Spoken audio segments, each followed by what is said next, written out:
नमस्कार, जय हिंद दोस्तों। स्वागत है आपका आपके अपने YouTube चैनल पर। आज के इस वीडियो में मुख्य सेविका भर्ती के लिए जो 50 महत्वपूर्ण प्रश्न लेकर आया हूं आपका, जो आपका एक छोटा सा रिवीजन है और इसको अच्छे से करिएगा और देखिएगा किस तरीके के प्रश्न आपकी परीक्षा में बन सकते हैं। लेकिन मेरी आपकी सलाह है यही है कि दिन में कम से कम 3 से 4 घंटे अपने सिलेबस में जुड़े हुए टॉपिक्स का रिवीजन करें।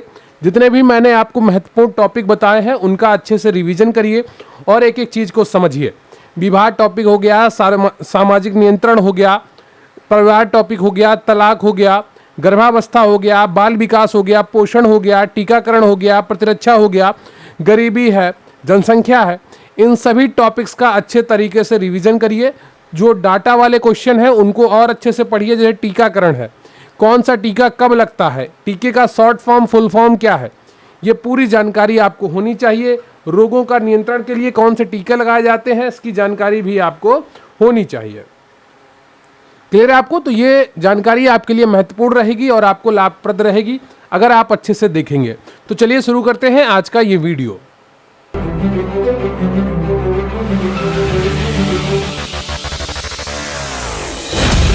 तो भारतीय जजमानी प्रथा का अध्ययन करने वालों में निम्नांकित में से प्रमुख कौन है? यह आपका प्रथम प्रश्न है कि भारतीय जजमानी प्रथा का अध्ययन करने वालों में से निम्नांकित में से प्रमुख कौन है। और मैं सीधे सीधे उत्तर बताऊंगा आपको ताकि आपको कम समय लगे और ज़्यादा अच्छे से आप तैयारी कर सके, आपका समय बचे। तो पहले का जो सही उत्तर है आपका वो ए हो जाएगा। अगला प्रश्न है आपका कि उत्तर प्रदेश की किशनगढ़ी गांव का अध्ययन निम्नांकित में से किसने किया था? डेविस, मैकिम, मैरियट, लेविस या मर्टन? इतना कठिन प्रश्न आपसे नहीं पूछा जाएगा, फिर भी आप देख लीजिए, 2 का बी ऑप्शन आपका सही है। अगला प्रश्न है आपका कि कस्बा कितनी जनसंख्या की आबादी वाले क्षेत्र को कहते हैं? और इसका सही उत्तर होगा तीसरे का ए, 5000 से 10,000 की आबादी वाले क्षेत्र को कस्बा कहा जाता है। अगला प्रश्न है आपका कि निम्नलिखित में से कौन सा स्वरूप गांव का है? मूर्त है, अमूर्त है, अदृश्य है, मूर्त व अमूर्त दोनों है। तो चौथे का कौन सा ऑप्शन आपका सही हो जाएगा? मूर्त है। ठीक है, मूर्त है यानी कि दिखाई देता है, आपको उसको देख सकते हैं, महसूस कर सकते हैं ना। अगला प्रश्न है आपका कि व्यक्तियों को का एक ऐसा संगठन जो एक निश्चित भूभाग में रहता है उसे हम कहते हैं? समूह कहते हैं, समुदाय कहते हैं, समिति कहते हैं या संस्था कहते हैं? तो पांचवे का कौन सा ऑप्शन आपका सही हो जाएगा? बी ऑप्शन सही हो जाएगा, उसे समुदाय कहते हैं। अगला प्रश्न है आपका कि निम्नलिखित में से कौन सी विशेषता गांव की नहीं है? कृषि व्यवसाय, एकाकी परिवार, सजातीयता, रूढ़वादिता? तो कौन सा ऑप्शन आपका सही हो जाएगा जो विशेषता गांव की नहीं है? और छठे का तो सही उत्तर है आपका बी। गांव में एकाकी परिवार सामान्यतः नहीं पाए जाते हैं, ज्यादातर संयुक्त परिवार पाए जाते हैं, मिश्रित परिवार पाए जाते हैं। तो ये चीजें आप ध्यान में रखिएगा। अगला प्रश्न है आपका कि caste and communication in an Indian village पुस्तक के लेखक कौन है? सेंडरमन है, श्रीवास्तव है, फेयरचाइल्ड है या मजूमदार है? तो सातवें का कौन सा ऑप्शन आपका सही हो जाएगा? इसका सही उत्तर है आपका डी ऑप्शन। अगला प्रश्न है आपका कि एससी दुबे ने गांवों के वर्गीकरण के कितने आधार प्रस्तुत किए हैं? 6, 5, 4 या 3? तो आठवें का तो सही उत्तर है आपका वो ए हो जाएगा, 6। अगला प्रश्न है आपका कि गांव को जीवन विधि के रूप में किसने परिभाषित किया है? TN. Madan, DN. Majumdar, SC Dubey या एम.एन. श्रीनिवास? तो 9वें का तो सही उत्तर है आपका वो बी हो जाएगा, डी.एन. मजूमदार। अगला प्रश्न है आपका कि निम्नांकित में से किसने कहा है कि जहां कृषि के अतिरिक्त अन्य व्यवसाय प्रचलित हैं उसे शहर कहेंगे? तो 10वें का सही उत्तर क्या है आपका? इसका सही उत्तर है आपका ए, विलकॉक्स। अगला प्रश्न है किस विद्वान ने 10,000 प्रति वर्ग मील आबादी के क्षेत्र को नगर कहा है? Wilcox, Jefferson, Mumford, Louis Wirth? तो इसका सही उत्तर है 11वें का ए, विलकॉक्स। नहीं, ए नहीं, बी ऑप्शन है 11वें का सही, जेफरसन। क्या जेफरसन? बी ऑप्शन सही है। और ये प्रश्न उतना महत्वपूर्ण नहीं है, जो मैं आपको महत्वपूर्ण बताऊं उसको आप ज्यादा अच्छे से देख लीजिएगा। अगला प्रश्न है आपका ग्राम्य नगर शब्द का सर्वप्रथम प्रयोग किसने किया था? और इसका सही उत्तर है आपका सी, गालपिन ने। अगला प्रश्न है आपका कि मानव समाज पुस्तक के लेखक कौन है? किंग्सले डेविस है, एम.एन. श्रीनिवास है या लुईस बर्थ है या ममफोर्ड है? तो 16वें का तो सही उत्तर है आपका वो हो जाएगा ए, किंग्सले डेविस है। अगला प्रश्न है आपका कि निम्नलिखित में से कौन सी प्रजाति है? ब्राह्मण, क्षत्रिय, वैश्य, निग्रीटो? तो 20वें का कौन सा ऑप्शन आपका सही है? डी ऑप्शन सही है, निग्रीटो। अगला प्रश्न है आपका किस विद्वान ने भारत को प्रजातियों का अजायब घर कहा है? हटन ने, रिजले ने, कर्वे ने या दुबे ने? तो 21 का तो सही उत्तर है आपका वो बी हो जाएगा, रिजले ने। अगला है आपका बंगला किस भाषाई परिवार की भाषा है? तो भाषा विकास आपके चैप्टर में है, भाषा चैप्टर में है। तो उसको अच्छे तरीके से देख लीजिए, भाषाओं से जुड़ी हुई जानकारी आपके पास होनी चाहिए। 22 का ए ऑप्शन आपका सही है, इंडो यूरोपियन। अगला प्रश्न है आपका कि भारत की राष्ट्रभाषा कौन सी है? देखिए, भारत की राष्ट्रभाषा कोई नहीं है, भारत की राजभाषा हिंदी है। राजभाषा हिंदी और अंग्रेजी दोनों है, राष्ट्रभाषा कोई नहीं है भारत की। तो यहां पर यह प्रश्न थोड़ा गलत है, यहां पर राजभाषा होना चाहिए था, और हिंदी और अंग्रेजी दोनों आपकी राजभाषाएं हैं। यह प्रश्न की गलती मैं इसलिए ठीक कर रहा हूं ताकि आपको ध्यान रहे कि परीक्षा में अगर इस तरीके का प्रश्न आ जाए तो आपको क्या चुनना है। कई लोगों ने आपको राष्ट्रभाषा हिंदी करा दिया होगा, लेकिन आपको ध्यान में रखना है भारत की कोई भी राष्ट्रभाषा नहीं है, राजभाषाएं हैं जो हिंदी और अंग्रेजी दो हैं।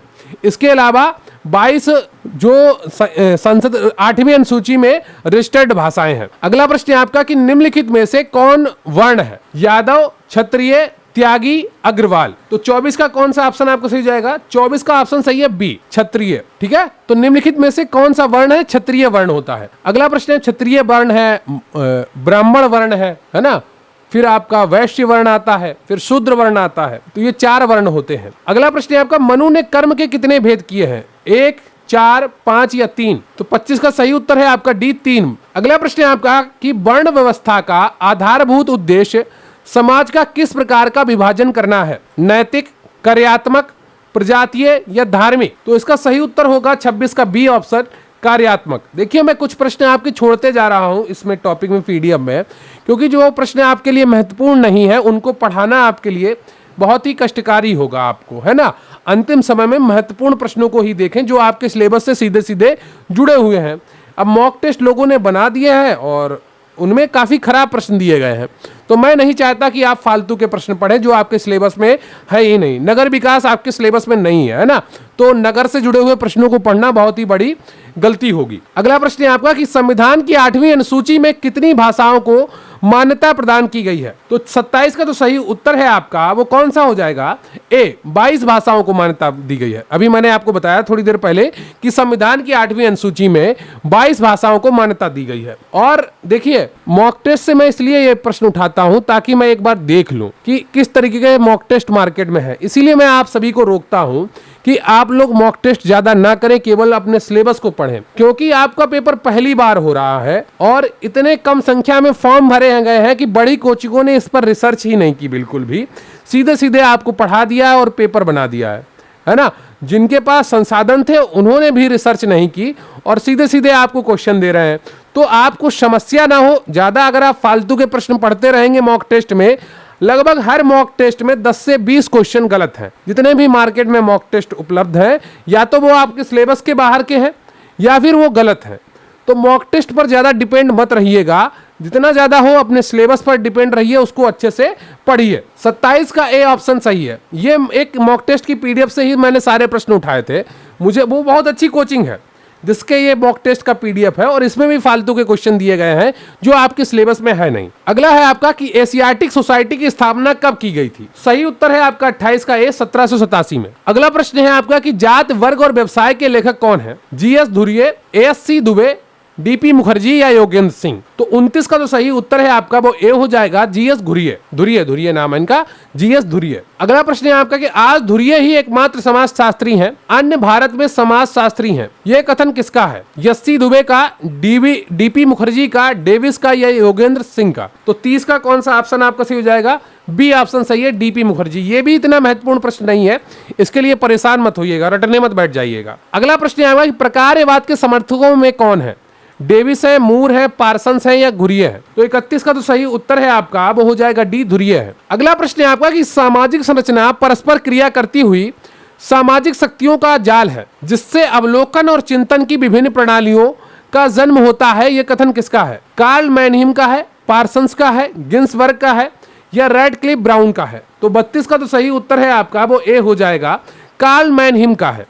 अगला प्रश्न है आपका कि social theory and social structure पुस्तक के लेखक कौन है? जॉनसन है, रॉबर्ट मर्टन है, क्लूखॉन है या रेडक्लिफ ब्राउन है? तो 33 का तो सही उत्तर है आपका, वो बी हो जाएगा, रॉबर्ट मर्टन है। अगला प्रश्न है आपका कि the rules of sociology method पुस्तक के लेखक कौन है? 34 का कौन सा ऑप्शन आपका सही हो जाएगा? 34 का ए ऑप्शन आपका सही है, दुर्खिम है। अगला प्रश्न है आपका कि भारत में किस धर्म को मानने वालों की संख्या सर्वाधिक है? और इसका सही उत्तर है आपका ए, हिंदू धर्म को। बहुत ही आसान उत्तर है। अगला प्रश्न है आपका कि भारत का सबसे प्राचीन धर्म कौन सा है? बौद्ध है, जैन है, सिख है या हिंदू है? तो 36 का तो सही उत्तर है आपका, वो सही है डी, हिंदू। हिंदू यानी कि सनातन धर्म। अगला प्रश्न है आपका कि वेद किस धर्म के प्राचीनतम ग्रंथ है? और सही उत्तर है आपका ए, हिंदू। ठीक है। अगला प्रश्न है आपका कि हिंदू धर्म में कितने ऋणों का उल्लेख मिलता है? और 38 का सही उत्तर है आपका ए, 3 प्रकार के ऋण, गुरु ऋण, पितृ ऋण और एक और कोई ऋण होता है, वो मुझे भी याद नहीं आ रहा है, शायद माता ऋण होता हो, तो देख लीजिएगा आप। अगला प्रश्न है आपका कि इस्लाम धर्म के प्रवर्तक कौन थे? तो सही उत्तर है इसका ए ऑप्शन, मोहम्मद साहब। अगला प्रश्न है आपका कि संविधान के किस अनुच्छेद के अनुसार किसी को भी धर्म, जाति, प्रजाति एवं लिंग के आधार पर मताधिकार से वंचित नहीं किया जा सकता है? तो 40 का कौन सा ऑप्शन आपका सही है? ए ऑप्शन सही है, अनुच्छेद 325।